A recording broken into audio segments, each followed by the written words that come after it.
run Hogwarts Legacy? Is it istaphobic? Is your PC istaphobic if you play this game? Thank God they have a little warning. You can find a CBR's continuing coverage on Rowling here. Continuing coverage. Yes, it's important to remember the ongoing controversial statements by J.K. Rowling. Are you sure about that? Ongoing. What did she? My God, what did she say? And then, as we will find out, she had the audacity to say that biological males are not biological females. Oh, burn her at the stake then, right?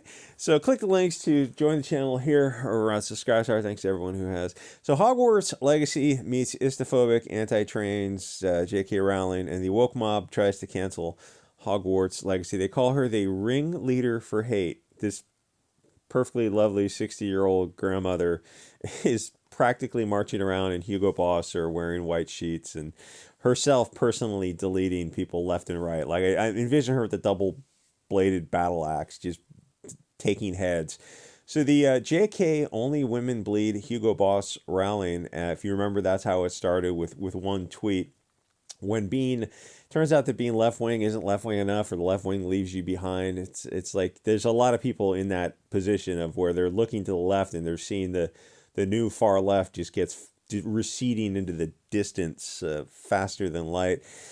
And there's a Stockholm syndrome going on where all the actors of the Harry Potter movie came out and they all had to release the same message, like figuratively off screen. I was going to say gun to their head. There's probably adult phallic pleasure device held to their head, where they all have to release the same message that says men are women, because they don't want to be blacklisted and they still want to go to Comic Cons and sell autographs for $100 or whatever it is. The four main actors are doing. Harry Potter, Hermione, Ron Weasley, and then his sister, I think, are the four main people who are. I guess they go to Comic Cons. I mean, it's like that's a very lucrative thing. So you sit at a con for like 2 days and you just sign autographs and take pictures with people, and you go home with just $10,000. Half of it's going to be off the books anyway. So now the narrative is that Harry Potter fans are hunting down and deleting trans people because J.K. Rowling had the audacity to say that men are not women. And Kotaku, a media company, sort of, I mean, it's a media company the way like Mary Sue's a media company, is on a mission to try to destroy J.K. Rowling and this Hogwarts Legacy video game, because J.K. said that biological women are not biological men, and the truth is triggering to them, which is, I mean, I wonder what kind of society you end up with, where all you have to shut down dialogue. You just say something istaphobic, and you start breaking it down, looking at it like you want to discuss this with them logically. You're like, wait, so an irrational fear of this people, that doesn't make sense. I'm like, that's not what it means. It's like, well, then why are you using the word? What does it mean exactly? And like they look at you confused because it means whatever they want it to mean. Which means it's not real. It's just a term used to manipulate you and compel you through social media fear. If you have an opinion that they disagree with, then they call it stochastic, large-scale bad acts, not free speech. Except it's not J.K. Rowling fans who are committing these malum in se acts against this community. The people who are doing it have no idea who J.K. Rowling is, and maybe vaguely have they heard of Harry Potter. They're mostly Johns in that BLT community of people of negotiable affections. But the Twitter kids will never admit that, because it's kind of the dark, seedy underbelly of this side of this community, is that side of the community. So it started with a tweet that JK responded to. The tweet, it's weird, like they don't post a lot of this stuff here, where someone said like women who bleed or something like that, and J.K. Rowling is trying to say like, so isn't there a word for that? Like, don't we have aren't there words to define that? Because we used to call those things women. That's what the word means. It's a collection of noises that refer to a thing or concept. Like the structure and study of language has been well known for a long time. It's people with vaginas, people, women. We have words to define these things. If you want to create a new thing, a concept, then you create a new word because people with pussies are known as women. In case you're not familiar with Harry Potter, it's a set of 7 popular kids' books. I mean, popular is probably the understatement. About a wizard school, came out 20 odd years ago. There was like 3 big movies at the time. I think it was Star Wars, Lord of the Rings, and then Harry Potter. It was like these, all about 20 years ago, these from like 1998 to, I don't know, 2005, these 3 huge properties. It was, the movies were also huge too. It was bigger than something even like 77 Star Wars because the system was set up in modern day to take advantage of it and market it in a way that the 77 Star Wars, it was just impossible to do those kind of things back there. So Harry Potter was a perfectly designed marketing project, but it, it's what half the stuff is designed to do, sell toys. But it was wrapped around Rowling's core story, which was very solid kid story. I mean, it wasn't Shakespeare, but it was good. I don't know if it was great. Maybe the first book was great, and it was just solid. But it was like everything was in place to take advantage of it. And telling a simple story well, it's like, well, that's what everyone is trying to do. And there's a lot of imitators that are coming along afterwards, like the Addams Family Wednesday. It's like that's a Harry Potter thing. It's set in a magical university for the kind of the supernatural. Marvel Comics or DC. I think they both like everyone jumped in on that concept of a Hogwarts University because even then it's like you want to go back to Terry Pratchett's Unseen University, I think it was called, with Rincewind. I'm sure that came before this, and it's it's a pretty common concept, right? So Harry Potter did everything right. Kids were eagerly, let me get to the comment section.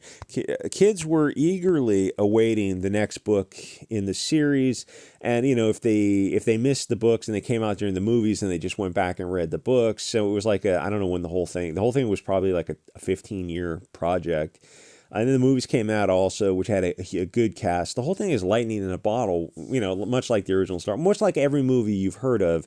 You have a cast that is lightning in a bottle. It's what everyone tries to do, and it's very rare that they're able to fire on all those cylinders. Then she went on. She wrote Fantastic Beasts. That was also made into a film. So all was well and good, except after the movies had hit, the kids got onto this cultural Marxist fad of, BLT, pox, walks, furry, whatever, where suddenly all the kids who wanted a little extra attention started dyeing their hair blue and saying they're pan dinosaurs or something. Nobody but the kids took it seriously because it's obviously just a fad. But, like a mass psychosis, this madness spread. It was like the witch trials from hundreds of years ago where nobody just stopped to think and said, hey, maybe we should just think this through a little bit, ask for a little due process. Where, don't conservative asks why a wall is in place before you start tearing it down. Don't do anything you can't undo without a whole lot of thinking about it.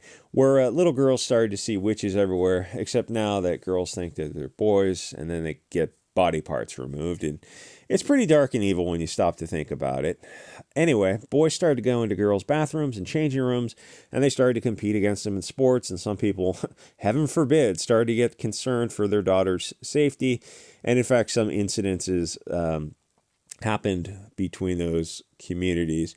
Anyway, the cultural Marxists had convinced the kids that if they wanted to identify as the opposite sex, they could, and they should get drugs and surgery, thanks to Teva Pharmaceuticals, even if they're under the age of consent, which means that they don't have the rational state of mind to consent to many things, but they can consent to drugs and surgery that their globalist teachers convinced them to get, that they should sterilize themselves, which they did, and turn themselves into catamites. And, nothing against the BLT community. Live your best life, but you probably don't want to sterilize yourself. You probably don't want to do anything that can't be undone, and people hear that and they get so triggered. It's like, we're not the bad guy because we're the ones who are telling you maybe these people are taking advantage of it. Listen, if we were the bad guys, we'd be like, by all means, sterilize yourself. Don't reproduce. Like, think about that carefully for a second. We're telling you don't do that. You might want to have children in the future. You might want to breastfeed those children. Don't do anything that can't be undone. The odds are pretty solid you're going to change your mind on getting body parts removed. Anyway, so you've got government schools and nonstop cultural Bolsheviks propaganda coming from social media and the media. yeah, no wonder people are thinking that this is like a rational decision to get their parents' consent to, or their teachers brainwashing them into to doing this kind of stuff. It's like, yeah, that's what propaganda does. It's like, does this pass the reasonable person test? Is this what a reasonably prudent person of similar experience would decide to do to make this decision? Or is this coming from like peer group acceptance? Oh, it's just like left-handedism. No, it's not. Anyway, then J.K. Rowling chimed in on social media and said something like, hey, maybe we should dial this back a bit. Men aren't women. Biological men, males, are not women, and they need their separate spaces. Both men need their spaces away from women, and women need their spaces away from men. And that was enough to get her canceled by the woke mob. A lot of this can be explained. You got to go into Saul Alinsky, the Frankfurt School, cultural Bolshevism, cultural Marxism. And once you start going down that path and really kind of going down the rabbit hole, all of this stuff makes sense. But anyway, so I think that's, it's Odyssey and Bit Chute better for that kind of stuff. I think that was pretty much it. She said what any reasonably prudent adult would say. But while it was true, it was enough to signal to the woke mob that she wasn't on board with the cultural Marxists. A lot of it, they're pushing people to believe an increasing amount of absurdities. Things that if you said we would seriously be having trans drag queen story hour, or trans kid, or calling men, women, or boys and girls sports, people would just not have believed you 30 years ago. It was absurd then, it's absurd now, but if you boil the frog so slowly, you end up where we are now. Anyway, at this point, it's like, accelerate it. You support boys and girls sports? Oh, absolutely. Absolutely.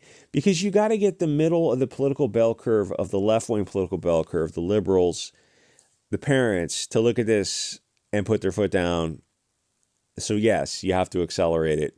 Because you don't want to be the right-wing externality who's stopping this. You want to leave that in the lap of the left wing. You don't want them to have a pressure release outlet.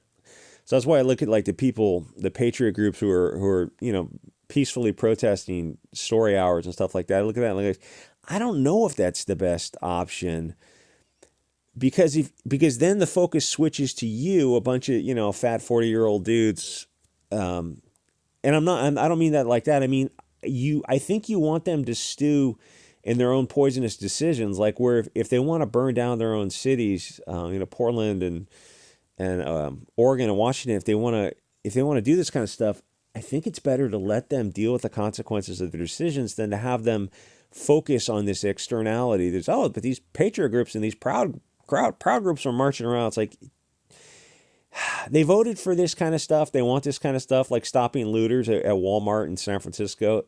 And then eventually the stores got a business and they're like, oh, but the stores are insured and they're massive profits. It's like, yeah, but the store still left.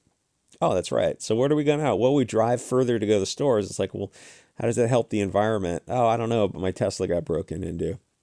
Anyway, so the cultural, the media cultural Marxists are framing Rowling in a negative light. They say she's anti-trans.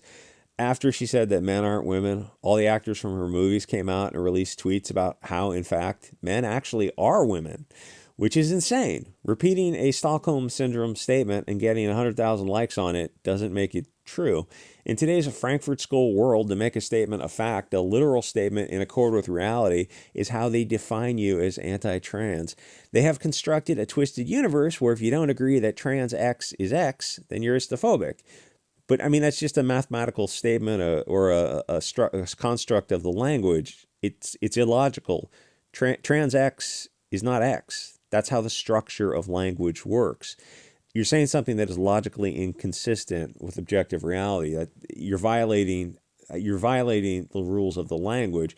They're saying that unless you lie, you'll be identified as a wrong thinker. Where do we go from here? To tell them the truth is triggering them, and then this video game comes out and people sort of realize that, people really want to play this Hogwarts Legacy game, which I think the requirements are 32 gigabytes of RAM, 4 gigabytes dedicated video, and then 85 gigabytes recommended of an SSD drive. So it's a pretty heavy game, but I mean, that's not an expensive computer, but that's like a pretty open world universe to explore, and it's set in the 1800s, and it's Hogwarts University, and it's going to be the magical animals and the plants and all the kind of, it's, sounds like it'll be a lot of fun. You can get magical duels and whatnot, and go to that where's that shopping area where they drink butterbeer and whatnot. So people were kind of on board with this game, and they're starting to realize, like, oh, it's only a tiny percentage of people who are actually triggered or know what like turfs are, or if they even agree with all this kind of stuff. Because there's a lot of people who look at this and go, oh, all you kids are all wrong. There's no such thing as this istaphobicism. You're being manipulated by external globalist cultural Marxists. You're all like, you just brainwashed. And the kids are just, ranting and raving and tearing out their hair. And like adults, we're just looking at them like, guys, in 10 years, you're going to agree with us. And that's just the bottom line. You're not 99% of you are going to be on board, are going to wonder like where the adults went in America's living room from like 2015 to 2025. A lot of these kids they're just internet triggered for social media virtue signaling points. In the real world, they don't actually care because none of it is real. I can say I'm Harry Potter. Yeah, she celebrates every single time that somebody gets deleted. It's like, that's insane. That's known as a straw man. To tell them the truth seems to really bother them. To say like I identify as Harry Potter, it's like, well, that's as true as saying as I identify as a woman. I mean, saying the words doesn't make it true. But, America's going through this soft Bolshevik revolution right now. It is truly the most absurd timeline. Don't get me wrong. If you lived through the 80s or before that, it's like living through up until about 88. It's living through the Cold War. You feared plutonium, hellfire, and a atomic dystopian future where most of humanity would get wiped out. And before that, you're living through other various wars. It's not bad like a war. It's just embarrassingly cringy and stupid because everyone's kind of waiting for someone else to step up. It's like, well, the media will destroy you. It's I don't know. It is like a witch trial because the kids are in charge because they're using social media and there's nobody. And the kids are the useful idiots and the puppets of the puppet masters, and the kids are just being manipulated by government schools. In 20 years, this will all be over, and people are going to wonder, like, why did it seem like the adults had left the building, or why their parents allowed them to take drugs or cut their breasts or their testicles off? I mean, seriously, you're going to be looking at your parents 20 years from now if you had this stuff done, and the parents will be like, oh, it was just what people were doing at the time. We didn't know any better. And you're like, you're supposed to be parents.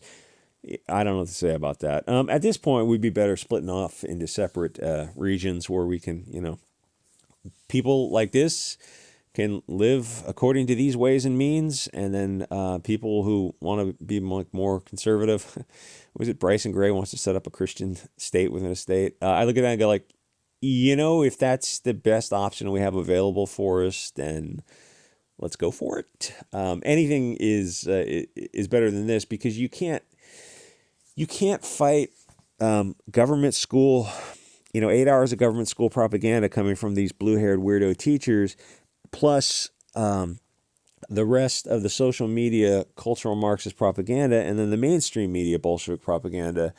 You're not going to fight that with like an hour of family time a night where you're reading Aristotle to your kids or something. It's like the only way to fight this is with homeschools, small-based nationalist community schools, and forming literally separate communities where you're controlling the internet. That's how dangerous and powerful the internet is to susceptible young minds. It's like you need a North Korea-style intranet, not an internet. If people hear that, oh, North Korea, it's so triggering. It's the propaganda coming out of America's mainstream media, mainstream social media is worse than any. It's worse, 10 times worse than any communist propaganda saying that the Kim family is a great family. It's like, look at the harm they're actually doing. It's like, yes, you're better off taking the radical step of saying, oh, we need like de jure communities where we set this. We filter this stuff out from kids because this stuff is poison. I know that's a huge step, but you look around at the atrocities around you right now and tell me it's not such a crazy thing. Like, what if we just had a town? And you deal with constitutional issues and covenants running with the land, and there's a certain segment of these cultural Bolsheviks who they want to control you. Like the Weingarten at the teachers union, they really hate the idea of homeschools. But there seems to be a fair enough percentage of Americans who are on board with homeschools, and it's a kind of a growing movement because they're looking at it and they're like, oh, your kids won't be well adjusted if they don't go to government schools. Like, so you mean brainwashed into globalist propaganda? Because objectively, homeschool kids and small base nationalist school kids are better off than these government schools. Like, yeah, we don't want our kids adjusted to government propaganda where you're telling them there's transition closets and their pronouns and boys or girls. It's like, yeah, we don't believe any of that stuff because it's Bolshevik propaganda. It's like it's been going on for a long, long time. Sometimes it feels like it's just an endless cycle. Anyway, like, comment, subscribe. See you guys all next episode.